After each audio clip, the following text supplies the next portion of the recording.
really specific challenge, and not only do you have the John Williams Star Wars, but then you're coming off of Rogue One, which has its sound, and then you're coming off of a season 1 of Andor.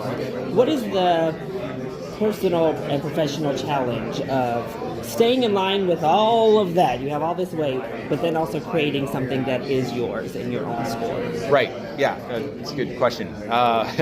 So I tried to think of it as putting my ego aside, because I thought I've always liked musical continuity, and I always didn't like it when you could hear a different composer did the sequel to a movie. Like, oh, why didn't you use some of those themes, or why didn't or so my thought was, I thought to myself, okay, I'm going to try to approach this so that 10 years from now, if someone watches the show, they can't tell that there was a handoff. So, because I don't want them, no one's going to care about me, but they will care about the show having musical continuity.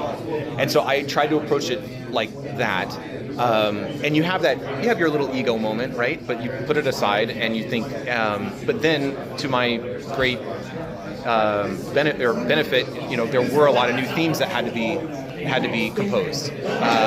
Star Wars has different planets, and every one of them needs a theme and a vibe. So I was lucky on that front. But then the story blossoms and gets bigger, so I got to contribute a lot. And then whenever Nick's themes made sense to put in, I used them and never thought twice about it because it worked perfect.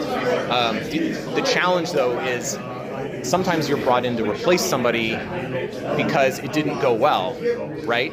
It's a whole nother ballgame to come in and replace somebody when they're like, we love what the last guy did, it's amazing, don't screw it up.